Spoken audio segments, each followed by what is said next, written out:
¿Cómo están, amigas y amigos de YouTube? Bienvenidas y bienvenidos a un nuevo video del canal.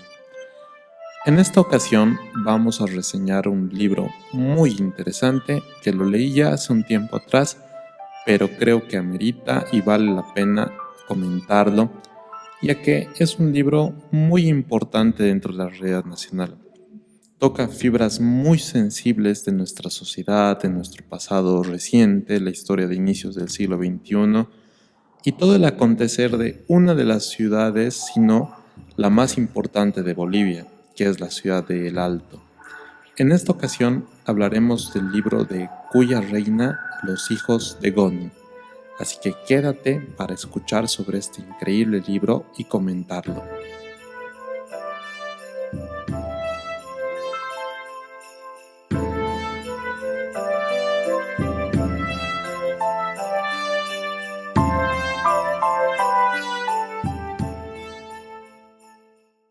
Cuya Reina, o cuyo nombre real es Reina Maribel Zuñahuacopa, nació en 1995 en la ciudad de El Alto.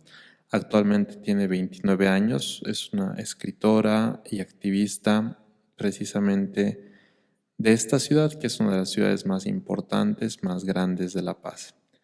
La editorial es Obras Selectas, es una editorial muy pequeña y precisamente el libro más vendido y más reseñado de esta editorial es Los hijos de Goni. El libro fue publicado en el año 2022 en Bolivia y esta es la primera edición.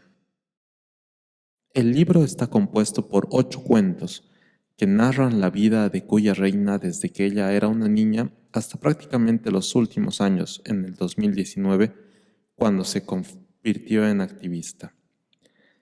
Empieza dando una breve explicación de qué es el concepto de los hijos de Goni. El libro empieza narrando por qué los hijos de Goni. Bueno, para poner en contexto, Gonzalo Sánchez de Lozada fue presidente de Bolivia en el año 2002 y fue derrocado por movimientos sociales en su intento de vender el gas boliviano por Chile. Los movimientos liderados por el Malcu, Felipe Quispe, y también políticamente orientados por Álvaro García Linera y por Evo Morales, ideológicamente, derrocaron a este presidente. Cuya Reina recuerda con amargura aquellos años en los que la población alteña fue masacrada por militares ordenados por el gobierno de Sánchez de Lozada. Pero el adjetivo de hijos de Goni se los daba su padre y narra la historia de una noche en la cual ella dejó unos cuantos granos de arroz en su plato y su padre le dijo: ¿qué te crees? ¿Te crees que eres una hija de Goni? ¿No vas a comer todo aquello? Y ella se cuestionaba: ¿por qué? ¿Por qué hijos de Goni? ¿A qué se refiere? Bueno, el padre de Cuya traía a la mesa las grandes injusticias y las grandes desigualdades del país. Y es por eso que este libro se llama así, porque precisamente trata de aquello. Las vivencias que les narraré a continuación transmiten esa gran diferencia que hay entre las clases sociales más afortunadas y más privilegiadas de Bolivia, de La Paz, con las más pobres. Dado este contexto, empecemos a escuchar un poco de los 8 cuentos en los que nos cuenta la experiencia de la autora. Como muchos de ustedes saben, o quizás no, Huicho Domínguez es un personaje de la telenovela mexicana, un hombre que fue muy pobre hasta que se ganó la lotería y su extravaganza lo llevó a derrochar todo su dinero. Esa es la historia del Huicho. En la novela y en la vida de Cuya Reina, el Huicho representa a su tío, al cual su padre lo llamaba así despectivamente porque en el fondo le tenía envidia. Su tío Huicho había sido una persona muy pobre, pero en base a trabajo logró consolidar un baño público. Sí, así es, un baño público, y todos tenemos la necesidad de utilizarlo. Así que, según narra y recuerda, el tío ganaba 500 bolivianos diarios. De esta forma, pudo diversificarse y tener otros negocios, y representa muy bien el espíritu andino de acumulación del capital. Ellos tienen grandes cantidades de dinero y los invierten y los invierten y los hacen trabajar. Muy poco del dinero que tienen está destinado al consumo. El padre de la autora, en su envidia, trató de replicar varios de los negocios del tío Huicho, pero siempre le salió mal. Luego dejó su trabajo de carpintero e intentó meterse a la normal, pero no lograba nada con el modesto sueldo que tenía, apenas le daba para sobrevivir y mantener a todas sus hijas. La lección de todo esto es ver ese espíritu de superación del alteño. Tu envidia es mi bendición, y ver cómo en base a trabajo y mucho sacrificio logran acumular grandes cantidades de capital. Y no es de extrañar que por esta razón el Alto es una de las ciudades con mayores desigualdades. Hay gente extremadamente rica que vive del comercio, que vive de la acumulación de capital, y gente muy pobre que lastimosamente nunca ha podido correr con esta suerte. Un fiambre. Reina nos cuenta la historia de las convivencias que suelen hacerse en los colegios. Seguramente, dependiendo del colegio en el que fuiste, en algún día de la madre, día del padre, día del niño, se hacen distintas convivencias. Algunos de clase media tal vez tienen salteñas, otros colegios más afortunados tienen fiestas privadas, pero en el caso de una escuela pública se hacían aptapis, que son, por definirlo de alguna forma, un buffet andino, con chuños, papas, huevo, charque. Cada niño aporta de lo que puede para hacer esta convivencia. Cuya no deja de sentir vergüenza por aportar poco y comer mucho, pero aún así no le importa, porque el hambre y las ganas de comer son mucho más fuertes que aquel sentimiento moral que desaparecerá cuando pueda saciar su hambre. El arte del camaneo, desde mi punto de vista, refleja, junto con el tío Huicho, lo más importante del espíritu alteño: trabajo continuo, renuncia al descanso, renuncia a los feriados, ganarse la vida en las calles, en lo que sea.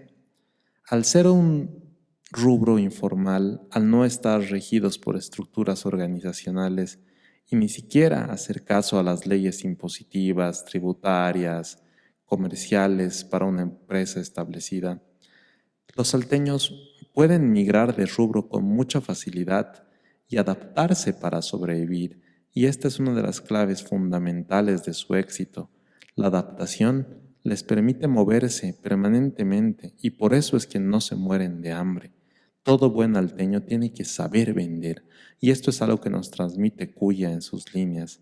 Ella, niña, en las calles, en el frío cemento, empujando un carrito, en carnavales, en Navidad, en Año Nuevo, sin descanso, salió adelante junto con su familia. La ratera. Tal vez uno de los episodios más íntimos y duros de la vida de la autora. Ella debía llevar la leche a una convivencia de clases, para una clase de técnica vocacional. Al ser de una familia de escasos recursos, para su madre le era imposible darle 5 bolivianos para que pueda comprar el litro de leche que requería la maestra. Como dicen, la oportunidad hace al ratero, y en esta ocasión no fue la excepción. Cuya observaba del bolsillo de su hermana mayor, que ya trabajaba, un billete de 10 bolivianos, que según decía, le hacía un guiño. Ella se vio tentada al ver que su hermana dejó caer el billete y lo tomó. Pudo comprar la leche y con los otros 5 bolivianos pudo comprar mucho más. Al ver que tenía la oportunidad de poder satisfacer todas sus necesidades, empezó a robar. Primero un boliviano, luego 2, luego 3, luego 5, luego 10, y le fue difícil parar. Hasta que un día su hermana decidió ponerle una trampa, en la cual, en su ambición, ella cayó y fue descubierta. Su padre le dijo: Ahora eres como tu primo. No, ahora todos los rateros son como la Mari. Y la vergüenza es algo que no se le quitó con lo que vive y que además dejó de robar. Los extraños es un capítulo en el que quizás no voy a profundizar mucho y me cuesta decirlo de una forma romántica, ya que no comparto el punto de vista de la autora. Ella recrimina a su madre por preocuparse por el gobierno y por preocuparse por la gente que era torturada en la calle, desde su punto de vista, por supuesto, durante los conflictos sociales de octubre del 2019, y no preocuparse por su familia. Ella, la autora, estaba a favor de Evo Morales, y bueno, cada quien tiene sus ideas políticas y yo no puedo concordar con eso. Así que en la siguiente historia, que sí es digna de contarse, es un perro gris. ¿Se imaginan qué es dormir una noche con un perro muerto? 2 noches, 3 noches. ¿Se imaginan lo que es tener que tocar la secreción y el vómito de un animal que ya lleva varios días muerto en tu habitación? Pues eso le pasó a Cuya por apiadarse de un animal, de un perro atropellado en la calle, al que no pudo salvarle la vida, no pudo llevarlo a un veterinario y no supo deshacerse de su cadáver. Es una triste realidad de los animales, pero también muestra la incapacidad que tiene la gente de escasos recursos de poder preservar la vida y de poder ayudar a otros, si con suerte pueden ayudarse a sí mismos. Quizá el cuento más divertido del libro Es culpa de la colonia. La hermana de Cuya empezó a trabajar de chalequera desde muy joven. Si no lo recuerdan, los chalequeros eran aquellas personas que te prestaban un celular. Por un boliviano tenías un minuto de conversación, por 50 centavos, 30 segundos. Eran muy útiles cuando el celular no estaba tan difundido. Bueno, la hermana, después de trabajar 5 años, decidió poner un puesto de CDs. Iba hasta el desaguadero, donde son baratos los CDs piratas, y los vendía en la Ceja del Alto. Un día, entre prisas, envió a su madre, Aymara de origen. La envió para que compre los discos y los pidiese. En aquellos tiempos estaba de moda Camila, esa banda pop mexicana que canta Miéntele, entre otras como coleccionista de canciones y seguro muchas más que recordarán. Pero hay un problema. En el idioma aymara no existen algunas vocales que sí existen en el español. Así que la mamá, en vez de pedir Camila, 30 discos de Camila, pidió 30 discos de Camela. Y los animo a buscar Camela en YouTube. Se van a llevar una grata sorpresa de qué trata esta banda de electropop español. Es una historia muy graciosa. Al final no pudieron vender esos discos porque evidentemente nadie estaba interesado en esa banda. Pero como reflexión son las diferencias culturales, ¿no?, que hay en los idiomas. Seguramente nosotros también nos escuchamos graciosos hablando inglés, hablando francés, hablando alemán. Así que no es correcto juzgar a las personas de origen indígena por la forma en la que hablan el castellano. Ya finalizando el libro, el último cuento es La ciudad. Como mencionamos anteriormente, el papá de la autora era carpintero. En su niñez, ella lo acompañaba a trabajar en la ciudad. Trabajaban en casas de la zona sur, comían en puestitos de comida cerca de donde ellos estaban. Seguramente los han visto, son muy populares cerca de donde hay construcciones y demás. Un día, la autora se encontraba jugando con una niña, hija de los dueños de casa. Y cuando la niña se notó algo que para ella seguramente era diferente, y vio las manos de Cuya y le preguntó, ¿por qué son tan oscuras? ¿Por qué son morenas? Cuya sintió mucha vergüenza y le dijo: «Ah, es porque están llenas de barniz». Llegada esa noche, la autora añoraba subir a la ciudad del Alto desde la zona sur de La Paz. Añoraba volver a un lugar seguro. Y era mentira. Sus manos no tenían barniz. Es con esta frase con la que cierra la obra y es realmente impactante porque nos muestra tal vez no sé cómo llamarlo, racismo involuntario, no lo sé. Tampoco se puede juzgar a la niña de la familia dueña de casa donde trabajaba, ¿no? Es simplemente desconocimiento, no conocer la realidad de tu país. Y bueno, era una niña también, ¿no? No se puede juzgar aquello. Pero es porque muchas veces notamos más nuestras diferencias que las cosas que nos unen.